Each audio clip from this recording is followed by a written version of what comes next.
Well,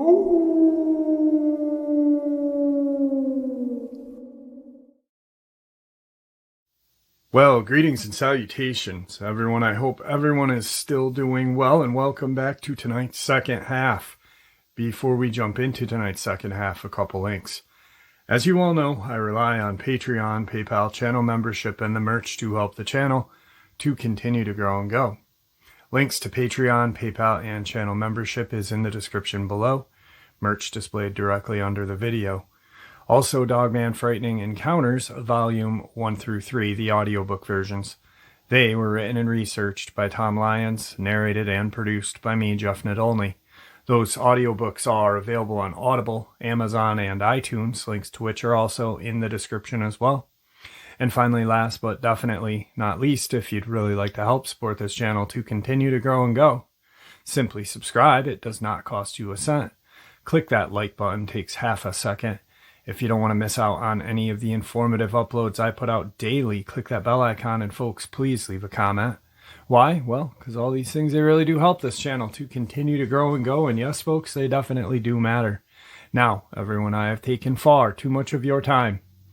Let's jump in to tonight's second half, shall we?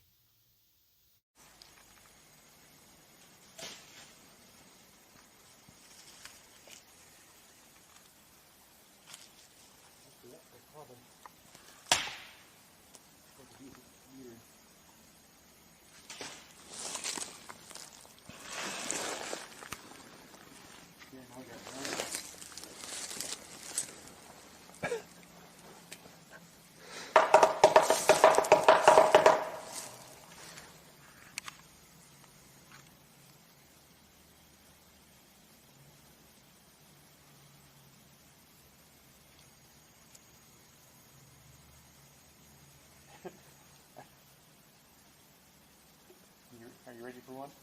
Yeah.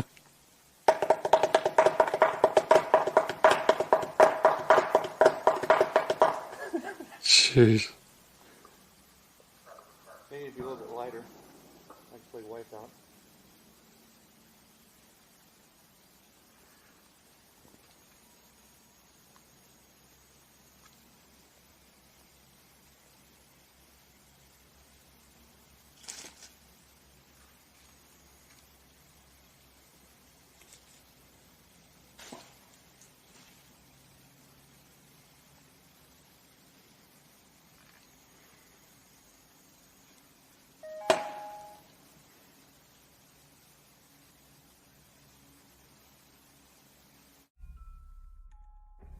Today's first encounter. I was camping in Little Cottonwood Canyon on October 11th of last year with 5 of my buddies.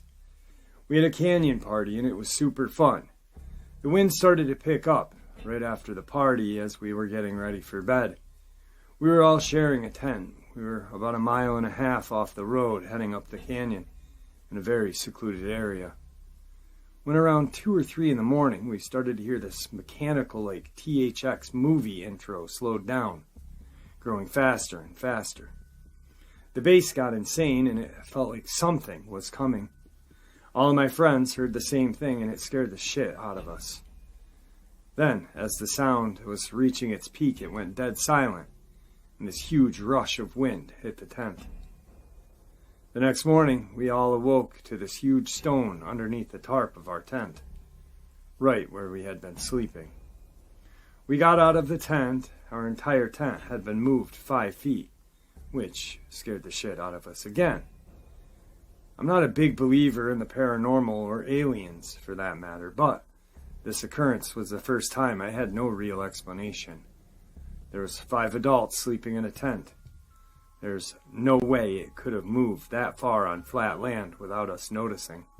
Until this day, I get goosebumps about that noise. I thought I was dying. The noise lasted about what felt like 2 minutes. I was dead sober while my other friends were a bit tipsy. Does anyone have an explanation for this? Today's second encounter. This event took place in 1992. I was just a young man and in the military. I was stationed at Fort Hood, Texas at the time. Those of you that are familiar with Fort Hood will know what I am talking about when I say North Fort Hood. For those of you that are not, let me try to explain, so you'll better understand why we were where we were when this happened. Fort Hood is a very large military base. It's probably one of the largest military bases by land in the United States. The main base, where you would find all of the buildings and motor pools full of vehicles and so forth, is just called Fort Hood. It's on the south end of the overall land that comprises Fort Hood, and just outside of its gates is the town of Killeen. Most of Fort Hood is wilderness. The wilderness is a training area for soldiers to go and train in. And there's also a large impact area for the artillery units that have to train with their cannons. At the far northern end of the base, there is a small complex called North Fort Hood.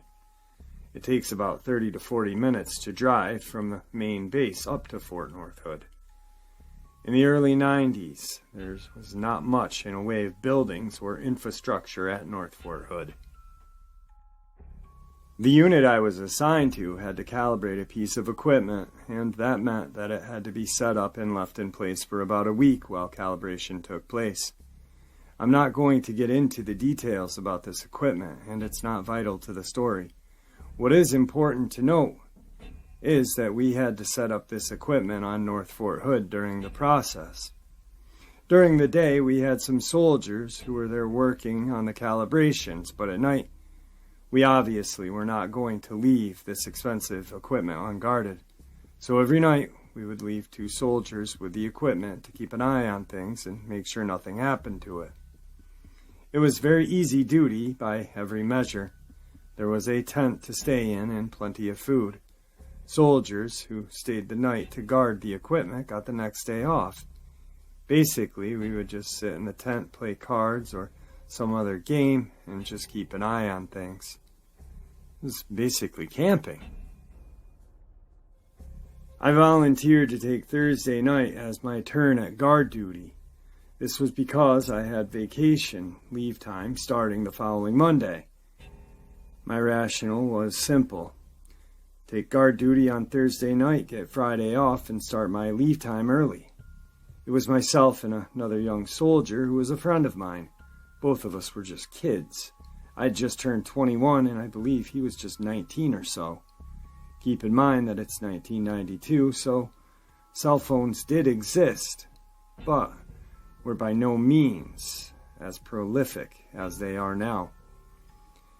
It was actually pretty rare to see a person with a cell phone, and when you did, they were in these big leather carrying bags. They were huge, and we called them bag phones, and they were very expensive. Needless to say, neither of us had a cell phone. Why is this important? Because we were dropped off for guard duty around 5 p.m., and everyone else left. We had no vehicle and no way to communicate with anyone. We were entirely alone if anything happened, and of course, we weren't expecting anything to happen. It was, after all, very easy duty. Watch the equipment, play some cards, eat some chow, no problem. We were sitting in the tent when the first wind started to pick up, and I noticed some storm clouds moving in from the west. Now, whoever had set up the hex tent apparently had no interest in doing it properly, because as the winds got worse, the tent was really leaning as though it might fold at any time. Clearly, we were about to get hit with a pretty severe thunderstorm, and anyone who has ever lived in central Texas can tell you that the storms there can blow up quick and pretty violent. Fortunately for us, there was a 2.5 truck there with a shelter on the back. For those of you that don't know what a 2.5 is, it's a large 6-wheel drive truck. And if you want to get an idea of what it looks like, Google M35A2 truck. This particular truck had a shelter on the back, and that's where we retreated to in order to get out of the path of the approaching storm. Before anyone asks, I should note that we could not drive the truck away from the campsite because it was needed for the calibration. and we would not abandon our post anyway. This falls under the first general order, and anyone who has ever been in the Army knows what that means. So we secured ourselves in the shelter while the storm passed, and it was a typical Texas frog strangler for sure. Miraculously, the tent did not blow over, and I was surprised by that. Still, we decided to stay in the back of the truck until dawn, as we had already moved one of our cots inside. We finally laid down about 10 p.m. and it was pretty quiet. This is a very remote area, and while we were in the clearing next to the runway, there were no buildings present, and all around this airstrip is just woods. Today there are buildings there, as I've recently looked at the location on Google Maps. At any rate, we had left the door on the shelter just slightly open for two reasons. Because the shelter had no power running to it, so there was no airflow going through it. Shutting the door would have left us susceptible to the effects of carbon monoxide. We needed fresh air. We also needed to be able to hear what was going on outside. We decided to take turns getting some rest, although we had been told we were allowed to sleep if we wanted to. We were still on base, and there was absolutely no reason to expect that anything was going to happen. My friend was on the cot by the door of the shelter, and I was on the floor at the other end. I felt like I had dozed off, when I was shaken violently awake. It was my friend, and as I sat up, he was pulling the door to the shelter closed and trying to put a lock on it by using the light from his wristwatch. He was obviously very upset and scared. It was the kind of fear that cannot be faked, as if he was trying to prank me. This was primal fear.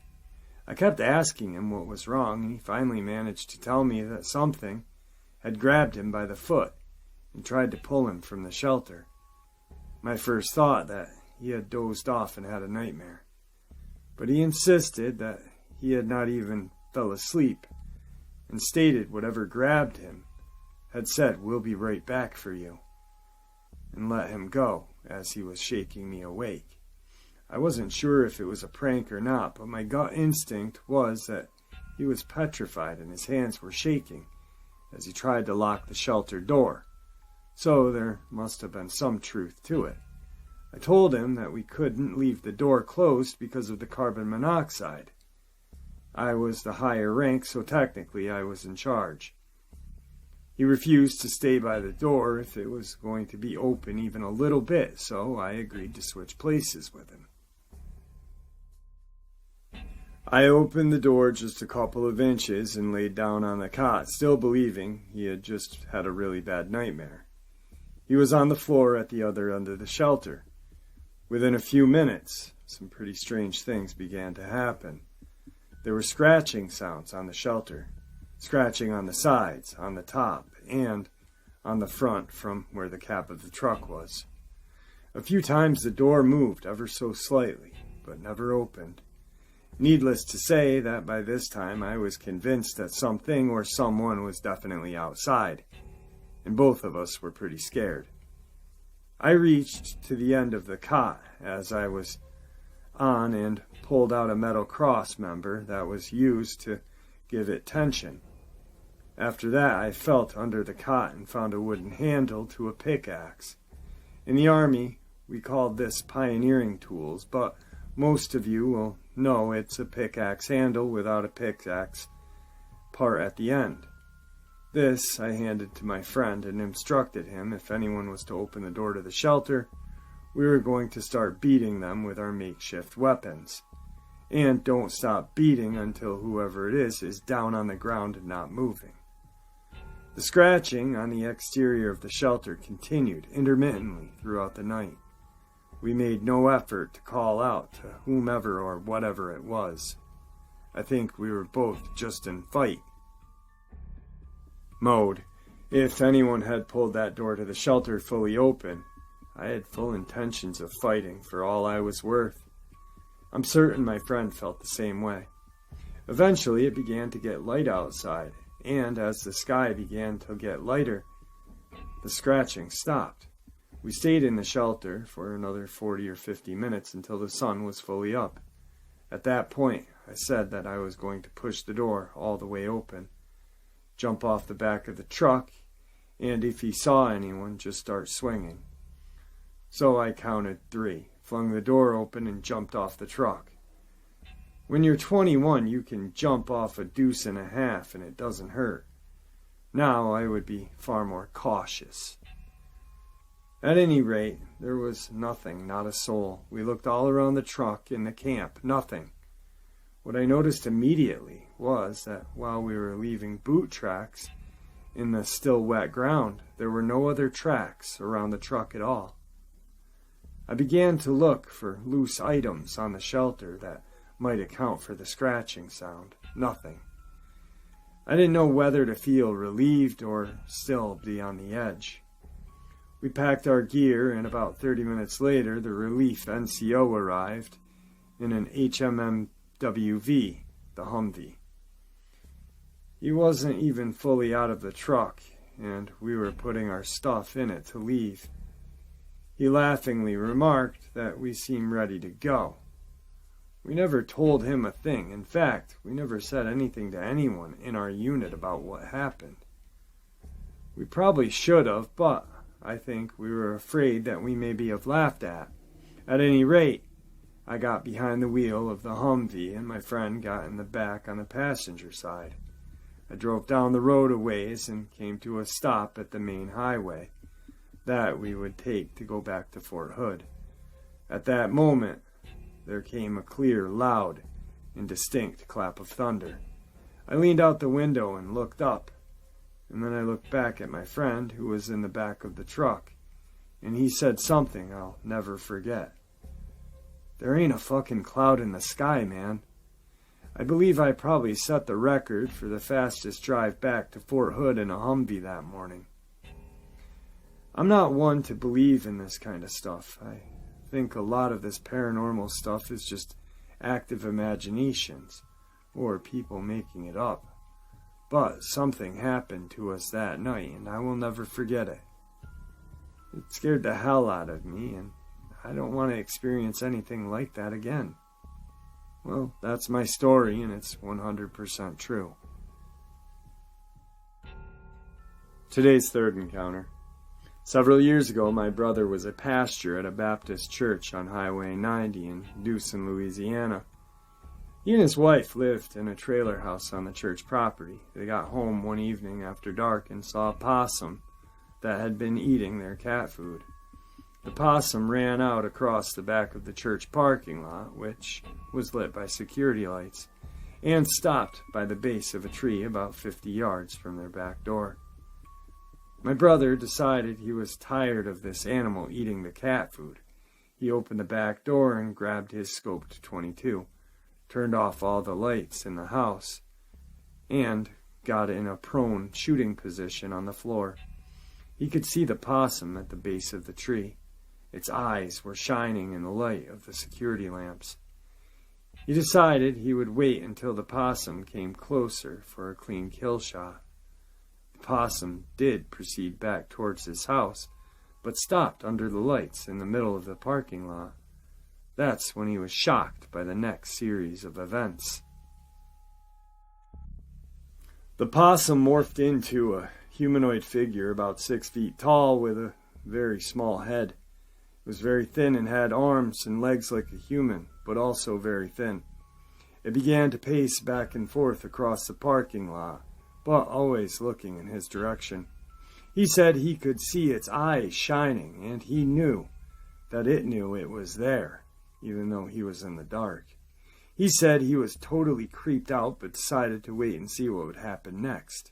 It morphed back into the possum and ran back to its original position at the base of the tree.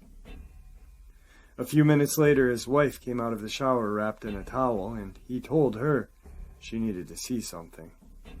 She got into a prone position next to him, and he directed her to take a look out at the base of the tree, where the possum's eyes were shining. He told her to be very still and watch it with him. He said he wanted her to witness something, but he didn't tell her what he had seen.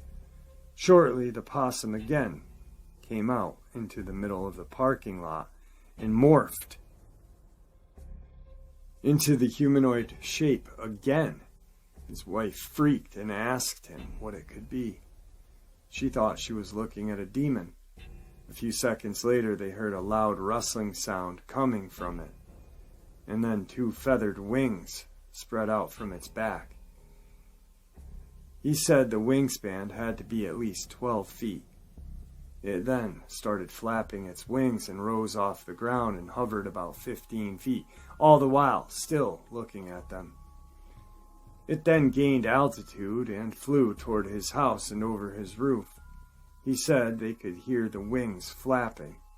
He said he ran outside and looked back over the top of his house and could see it heading away from them in the moonlight. It then turned and flew back over the top of his house and kept flying until he could no longer see it.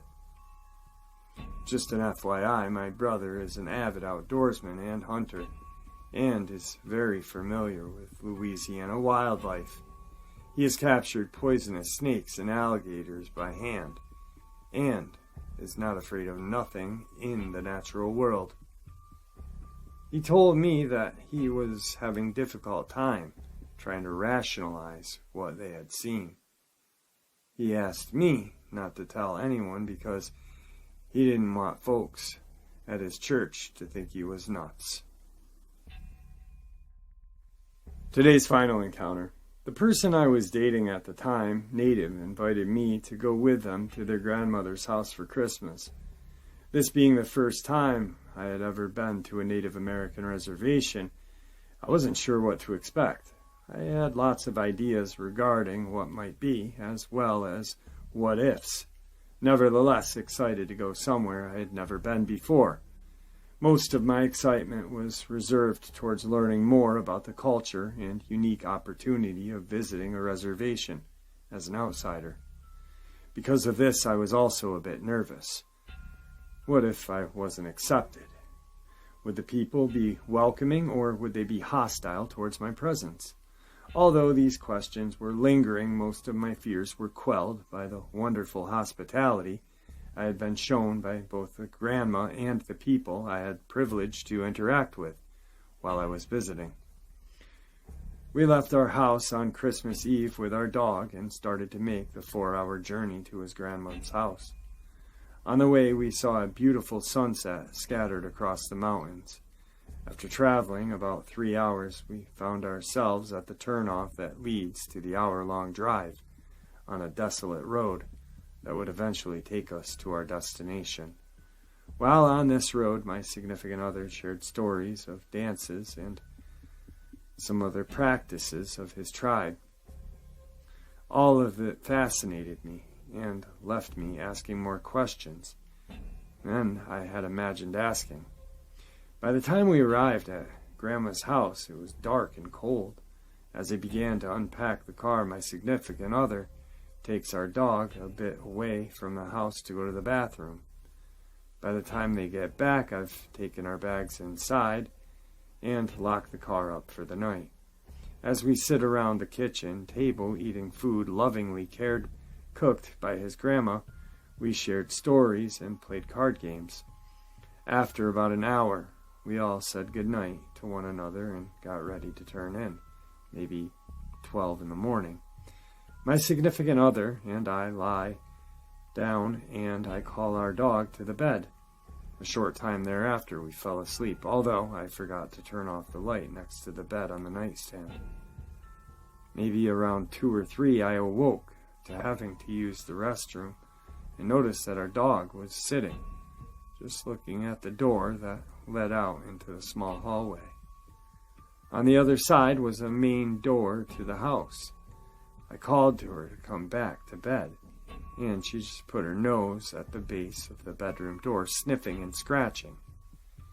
Thinking that she had to use the bathroom as well, I walked up to the main house door and opened it and ushered her to go to the bathroom. She ended up just sitting there and staring. After trying to coax her to go outside a few times, and failing at my attempts, I closed the door and made my way to the kitchen to grab a glass of water. In the kitchen, there's a big window, and to the right of the sink that overlooks the driveway to the house, with a bit of a light that makes the driveway barely visible.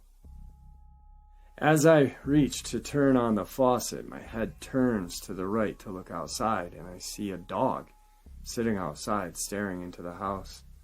Something was off about this dog, though. It was much larger than a typical large breed dog by 2 times. I began to get the chills and internally said, "Fuck this." Grabbing my water and about to head back to bed, the dog gets up and begins to walk away.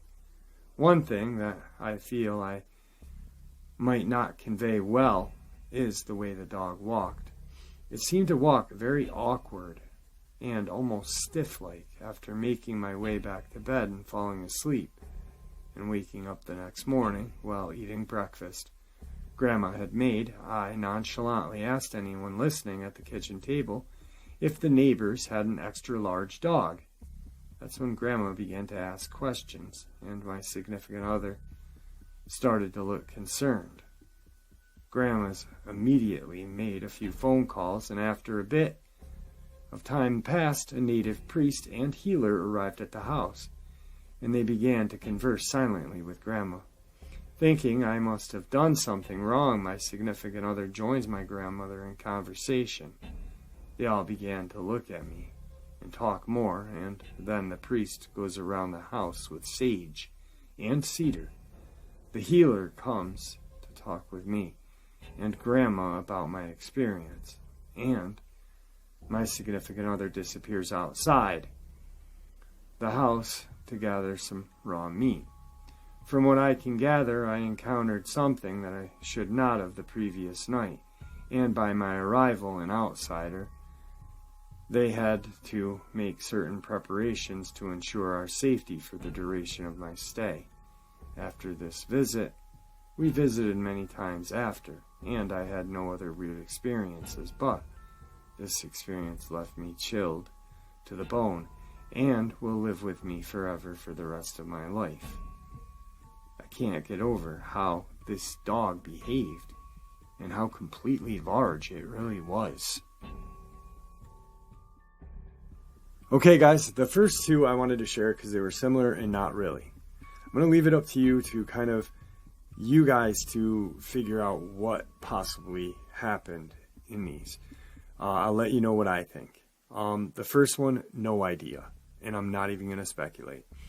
Because I don't know, and I don't even want to try to guess. Because it could have been a glitch, it could have been extraterrestrial, it could have been just something even more terrifying. The second one,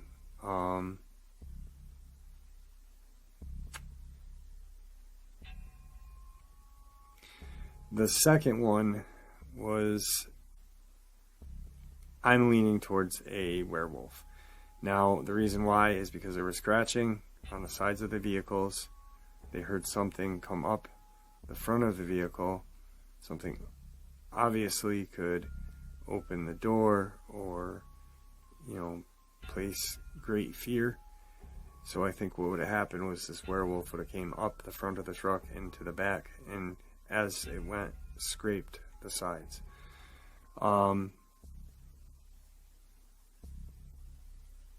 The Louisiana encounter, I am saying Rougarou. Now, a lot of people may not realize this, but the Rougarou is, yes, people have claimed it to be a Dogman. Also, people have claimed it to be, these people who live there and have studied these things and practiced the magic around these things or whatever have you. People have claimed that to be a mist, a black mist, an alligator man. But needless to say, they're almost like a shapeshifter, and that's what that possum did. And that's what I feel like this was. I don't feel like it was a demon. I feel honestly like it was a Rougarou. And if you do some research, for those of you that are not and have not been with the channel, because those of you who have been, we've discussed this.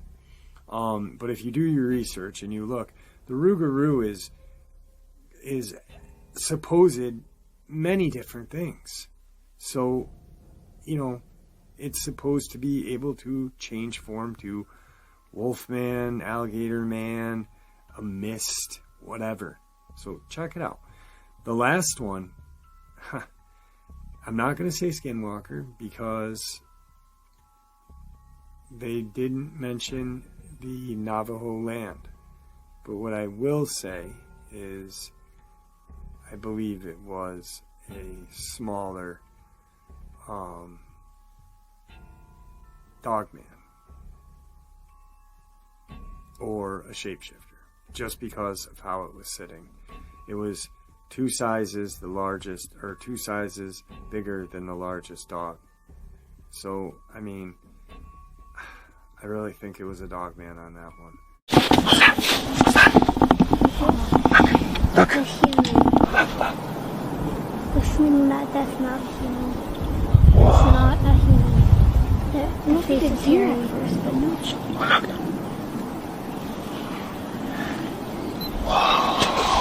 That is not a human. Oh my god.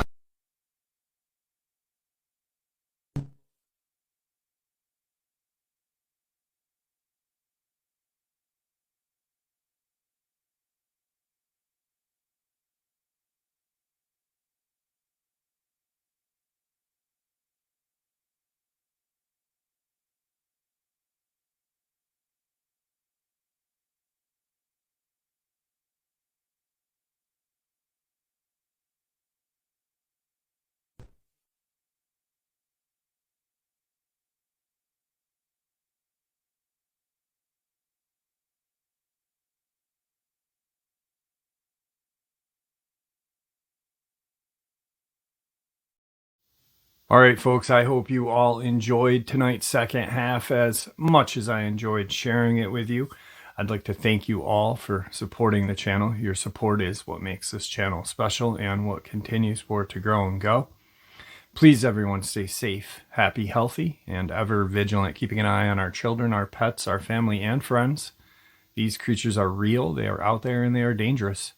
Share this information with the people you love and care about, and it may just help save their lives someday. Until next time, never stop asking questions and never stop searching for answers.